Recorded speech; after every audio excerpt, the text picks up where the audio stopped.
Bismillahirrahmanirrahim. Assalamualaikum warahmatullahi wabarakatuh. Alhamdulillahirrabbilalamin. Wabihi nasta'in wa ala umuri dunya waddin. Wassalatu wassalamu ala asyrafil anbiya'i wal mursalin wa ala alihi wa sahbihi ajma'in. Amma ba'du. Yang terhormat Ustaz Ahmad Rafi Syamsuri selaku dosen mata kuliah Retorika Dakwah serta teman-temanku yang insya Allah dalam keadaan sehat dan semoga dalam lindungan Allah SWT. Amin. Saya Sabrina Haula, mahasiswi studi Al-Hikmah Jakarta semester 5. Pada kesempatan kali ini insya Allah saya akan menyampaikan tentang tajwid Al-Quran. Jadi definisi tajwid Al-Quran ini ada dua, dari secara bahasa dan secara istilah. Yang pertama secara bahasa adalah tahsin atau memperbaiki, sedangkan secara istilah adalah membaca Al-Quran dengan benar sebagaimana bacaan Rasulullah Shallallahu Alaihi Wasallam dan para sahabatnya radhiyallahu an, dengan cara mengeluarkan huruf dari makhrajnya, yang kedua memenuhi sifatnya, dan yang ketiga memperhatikan hukum bacaannya.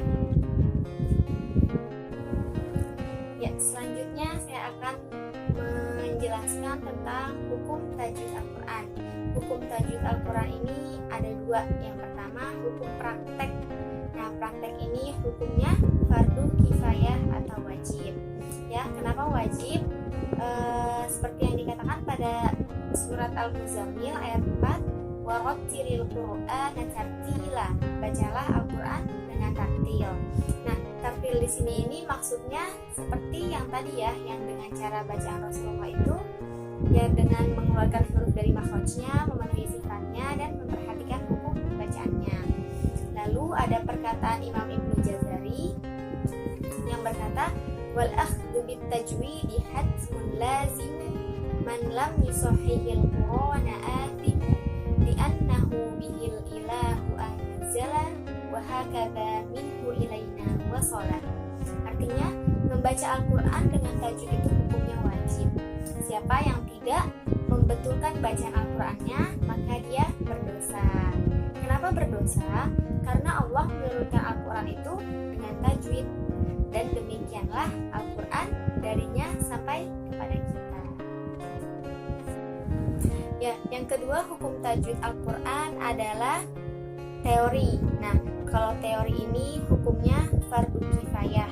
Jadi lebih utama praktek ya, karena kita kan sebagai umat muslim itu wajib banget untuk membaca Al-Quran, untuk praktek membaca Al-Quran.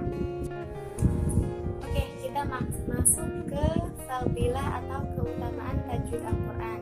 Jadi keutamaannya itu ada banyak ya, insya Allah yang akan kita bahas pada kesempatan kali ini ada 5 yang kurang lebih. Yang pertama adalah memberi syafaat pada hari kiamat. Rasulullah Shallallahu Alaihi Wasallam bersabda, "Iqra'ul Qur'ana fa innahu ya'ti yaumal qiyamati syafi'an li ashabihi." Artinya, bacalah Al-Quran, sesungguhnya ia pada hari kiamat akan datang menolong pembacanya. Hadis riwayat Muslim. Selanjutnya yang kedua ada tentang fadilah atau keutamaannya, yaitu merupakan amal terbaik ya. Amal terbaik Rasulullah Shallallahu Alaihi Wasallam bersabda, sebaik-baik kalian adalah orang yang belajar Al-Quran atau mengajarkannya. Selanjutnya yang ketiga adalah mendapat derajat yang tinggi. Rasulullah Shallallahu Alaihi Wasallam bersabda, alladzi yaqra'ul Qur'ana wa huwa mahirun bihi ma'as safaratil kiramil bararah. Artinya, orang yang membaca Al-Quran dengan mahir akan bersama malaikat yang mulia lagi tak. Selanjutnya yaitu mendapat sakinah dan rahmat. Ya, fadilah atau keutamaannya itu mendapat sakinah dan rahmat. Rasulullah Shallallahu Alaihi Wasallam bersabda, majtama'a qaumun fi baitin min buyutillahi yatluna kitaballahi wa yatadarasunahu bainahum illa nazalat alaihimus sakinah wa ghasyiyatuhumur rahmah wa haffathumul malaikah wa dzakarahumullahu fi man indah. Artinya, tidak berkumpul suatu kaum di salah satu rumah Allah untuk membaca dan mempelajari kitab Allah atau Al-Quran, kecuali turun atas mereka sakinah dan rahmat, serta diliputi oleh malaikat, serta Allah sebut di hadapan malaikat di sisinya. Hadis riwayat Muslim. Ya, jadi di hadis ini nih sudah jelas ya, orang yang membaca dan mempelajari Al-Quran itu akan mendapatkan sakinah dan rahmat dari Allah.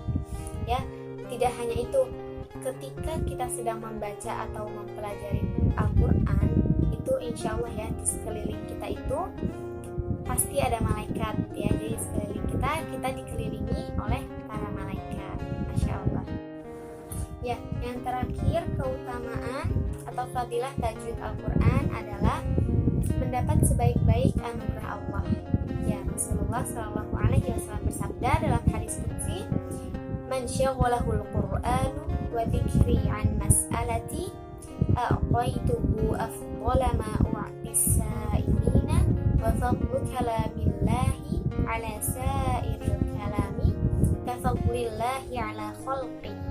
Artinya Allah berfirman, barang siapa yang sibuk dengan Al-Quran dan zikir karena meminta kepadaku, maka akan aku beri sebaik-baik pemberianku kepada orang yang minta. Dan kelebihan kalam Allah Subhanahu wa Ta'ala atas kalam lain seperti kelebihan Allah atas makhluknya. Ya, jadi di sini di fadilah mendapat sebaik-baik anugerah Allah itu sudah jelas ya. Barang siapa yang sibuk berzikir dan meminta kepadaku, jadi berdoa terus berzikir karena meminta kepada Allah, maka akan Allah beri sebaik-baik pemberian Allah. Jadi kayak misalkan nih, kita pengen mobil, pengen tuh berdoa, ya Allah aku pengen mobil gitu, tapi ternyata yang diberi sama Allah adalah motor. Nah, jadi kan sudah jelas ya, maka akan Allah beri sebaik-baik pemberian menurut Allah gitu. Jadi apa yang terbaik menurut kita belum tentu itu terbaik untuk Allah. Ya, yang terakhir saya akan membahas tentang tujuan mempelajari tajwid Al-Quran. Ya, jadi tujuannya adalah menjaga lidah agar tidak salah ketika membaca Al-Quran. Jadi maksudnya ini menjaga lidah agar sesuai dengan cara baca Rasulullah yang ketiga tadi. Jadi biar bacaan kita bagus, bacaan kita sempurna. Nah, itu termasuk tujuan mempelajari tajwid Al-Quran. Baik, sepertinya itu saja yang dapat saya sampaikan.